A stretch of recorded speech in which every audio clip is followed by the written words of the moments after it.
සුබ දවසක් කියලා ප්‍රාර්ථනා කරනවා ඔබට. ඔබ කාලිමෑණියව වන්දනා කරන කාලිමෑණියන්ගේ භක්තිකයෙක්ද? එහෙනම් මේ විශේෂ පණිවිඩය ඔයාට වැදගත් වේවි. කාලිමෑණියෝ කියලා කියන්නේ අපි කවුරුත් දන්නවා අපි හැමෝගෙම දුකට පිටිට වෙන ජගන් මාතාව නොහොත් අපි හැමෝගෙම මව හා සමාන උත්තරීතර ශක්තියක් කිව්වොත් නිවැරදියි. සමස්ත ලෝකයාටම ශාන්තියක් වන්නා වූද සමස්ත නරයාගේ දුක සහ දාරිද්‍රතාවයන් දුරු කරන්නා වූද අෂ්ට ඓශ්වර්ය සහ සෞභාග්‍ය උදා කරන්නා වූද පරාත්පර පරමේශ්වරී වන්නා වූ මහා කාලිමෑණියන්ගේ පිහිට යම්කිසි කෙනෙක් ප්‍රාර්ථනා කරන්නේද ඔවුන්ගේ ජීවිත සාක්ෂාත් වන්නේ ඔවුන්ට හිතා ගන්න බැරි වෙන විදිහට. ඉතින් ඔබත් ප්‍රශ්න බොහොමයක පැටලිච්ච කෙනෙක් වෙන්න පුළුවන්. එහෙමත් නැත්නම් ඔබ බොහොමයක් අවස්ථාවන් වල මෑණියන්ගේ පිහිට ප්‍රාර්ථනා කරන කෙනෙක් වෙන්න පුළුවන්. එහෙනම් මම මේ දෙන පුංචි පණිවිඩය අනිවාර්යයෙන්ම ඔබට විශේෂ අවස්ථාවක් වේවි මෑණියන්ගේ පිහිට ලබා ගැනීමට.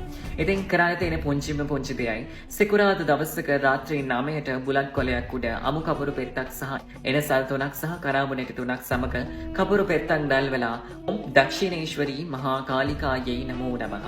ආයි කියන්න ඕම් දක්ෂිණේශ්වරී මහා කාලිකායයි නමෝ නමः කියන මන්ත්‍රය 21 වතාවක් එහෙම නැතිනම් 108 වතාවක් ගායනා කරලා ඔබේ ප්‍රශ්නය ජගන් මාතාව නොහොත් මහා කාලිමෑණියන්ට පාර දෙන්න. නිසක වශයෙන්ම එතුමිය විසින් ඔබගේ ප්‍රශ්නයට පැය 24ක් වැනි කෙටි කාලයක් ඇතුළත පිළිතුර ලබා දෙනු ඇත. මේ කරන්න නීති රීති මොන හරි තියෙනවද කියලා ඔබට ප්‍රශ්නයක් තියෙන්න පුළුවන්. විශේෂ නීති රීති කියලා කිසිම දෙයක් නොපවතී. ඔබට හැකියාව තියෙනවා නිර්මාංශ වෙන්න. හැකියාව තිබෙනවා නම් මේ කාර්යය පිරිසුදු තැනක කරන්න. එහෙම නැති වෙනවා පූජා භූමියක. එහෙම නැති වෙනවා දේව යහනක කරන්න.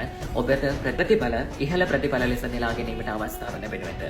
එහෙම නැහැ. ඔබ විදේශගත වෙච්ච කෙනෙක්. එහෙම නැතිනම් ඔබට පූජාසනයක් සහ පිරිසුදු ස්ථානයක් නැහැ පවතින්නේ කියන තත්වයක ඔබ පවතින පුද්ගලයෙක් නම් ඔබට හැකියාව තියෙනවා ඔබ ඉන්න ස්ථානයේ මේ රාජකාරිය කරන්න.